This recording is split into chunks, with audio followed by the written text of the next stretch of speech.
Bom dia, sexto ano, como estão todos? Então bora lá para a nossa aula de arte de hoje, e a gente vai falar sobre arte rupestre, né? Vocês já ouviram a palavra pré-história, ou termo usado? O que é que ele vem à mente quando você escuta pré-história? Pré-história, na verdade, nada mais é do que o nome dado, né, a um período muito longo de tempo. O maior deles que houve assim a existência humana, assim como épocas que variam ao longo da pré-história, houve modificações nos hábitos dos seres humanos, nos hábitos alimentares, na questão da locomoção, entre outros. Vejamos. Mesmo com muitas divergências, os estudiosos, conveccionaram, dizem que a invenção da escrita, em aproximadamente há 4.000 anos antes de Cristo, é o ponto que separa a pré-história da história. Dessa maneira, tudo o que aconteceu antes da escrita é considerado pré-história, mas isso não significa, no entanto, que nesse período não seja importante, pois muitas evoluções do modo de viver do ser humano aconteceram lá na pré-história, como a domesticação de animais, o desenvolvimento da agricultura, a produção da cerâmica. Por incluir um período de tempo muito extenso, a pré-história ela é dividida em algumas partes. Essas partes que vamos estudar agora. E tem duas subdivisões bem distintas, que são até as mais estudadas e as mais faladas, que são os períodos paleolíticos e neolítico. O período paleolítico da pré-história, ele traz aí 2 milhões de anos a C antes de Cristo a menos de 10 milhões a C antes de Cristo. O neolítico é 10 mil anos a C e 4 mil anos a C. Nesse meio termo entre o paleolítico e o neolítico, aí que tem o surgimento da agricultura. Então vamos lá. Período paleolítico, de 2 milhões antes de Cristo a 10 milhões antes de Cristo. Palelo em grego quer dizer antigo.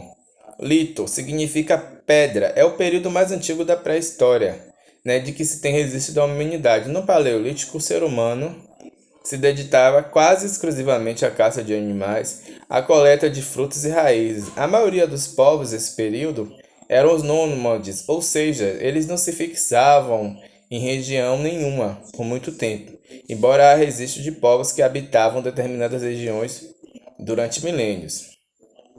Já o período neolítico, como vimos, lito em grego quer dizer pedra. Já neo significa novo. É o período entre o fim do paleolítico e o início da história, em que o modo de vida do ser humano sofreu uma brusca transformação.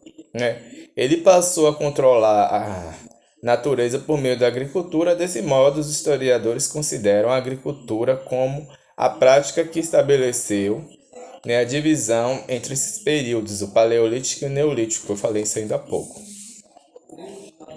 Arte na pré-história. Desde quando se pinta na pré-história? Não se sabe quais povos viveram na pré-história que descobriram que era possível pintar as paredes de calcário. Desde quando começou-se a pintar? Acredita-se que as primeiras pinturas e gravuras tenham surgido há 4.000 anos a C ou a 40 milhões de anos a C e a 11 milhões de anos a C, no período ali paleolítico. Período que já havia diversidade de ferramentas para o cotidiano. O domínio do fogo também foi nesse período, no qual o corpo dos seres humanos pré-históricos já eram semelhantes ao do ser humano moderno. Para datar esses registros de pintura e fazer a datação, seja registros pictóricos, alguns métodos utilizados por profissionais trabalham com os profissionais da arqueologia, eles trabalham muito com o método carbono 14, que é o elemento que informa com uma certa precisão quando foi feito esses registros nessas paredes, essas gravuras, melhor dizendo. Os primeiros registros da história da humanidade, o que podemos ter acesso, foram feitos durante a pré-história. Por meio deles é possível compreender que já naquela época os seres humanos tinham uma linguagem com símbolos que serviam para comunicar as ideias que eles estavam tendo. Embora ainda não seja possível decifrar e compreender esses códigos, suas intenções podemos entender que foram os primeiros sinais de comunicação por meio de sinais gráficos. né? Existem duas hipóteses bem distintas sobre o significado das pinturas rupestres. Uma das hipóteses é que essas imagens não se tratavam apenas de representação. Por exemplo, como os povos pré-históricos viviam, sobretudo, de caça, as representações das imagens de alguns animais poderiam ser, para eles, o próprio ato da caça, como capturar um animal e se retivesse naqueles paredes da caverna, né, a questão da caça, do que eles sobreviviam naquele período. Outra hipótese é que os seres humanos da pré-história acreditavam que poderiam haver algo além do corpo físico. Sendo assim, eles faziam aquilo dali, na verdade, um modo de prender esses espíritos, né, dos animais para que não ficasse vagando. Mas mesmo assim, esses registros gráficos, né, eles são de suma importância para hoje a gente entender de como eles viviam. A gente pode ter um exemplo, a gente sabe que eles viviam, né, da caça. Mas o que é arte rupestre? Do latim art rupestre, que significa arte sobre rocha, arte rupestre é um termo dado ao registro de imagens que podem ser gravadas ou pintadas em um sobreposto rochoso, ou melhor dizendo, dentro de cavernas, grutas e paredões de pedra. Para gravar arte rupestre, usava-se objetos que removiam da parte do material rochoso que abriam em superfície da rocha.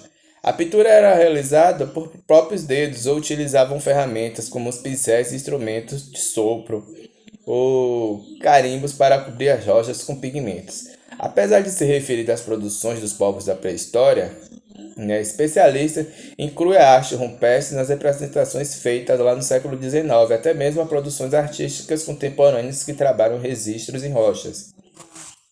Sítios arqueológicos. Os lugares que são encontrados evidências do passado dos seres humanos são chamados de sítios arqueológicos, nos quais são encontrados esses vestígios, né, como os artefatos, pinturas rupestres, objetos, restos de alimentação, instrumentos de trabalho, inscrições, entre outros. No continente americano, há dois sítios arqueológicos nos quais se descobriu pinturas rupestres muito importantes, se fez, né, descobertas. O Parque Nacional da Serra da Capivara, localizado no Piauí, por exemplo, tem um acervo muito importante com pinturas e gravuras pré-históricas, como veremos mais adiante. A arte rupestre ela varia de acordo com a região em que ela foi feita. No período paleolítico, a representação dos seres vivos era extremamente realista, enquanto no período neolítico, né, prevaleceram as figuras geométricas e abstratas, ou seja, aquelas que não têm correspondência direta com o que é encontrado na realidade, e as representações de seres vivos eram mais simplificadas. Foram descobertas muitas manifestações de arte rupestre em sítios arqueológicos de diversas partes dos mundos, e isso a gente vai ver na próxima aula. Viu? Qualquer dúvida é só perguntar. Tchau, tchau. Forte abraço.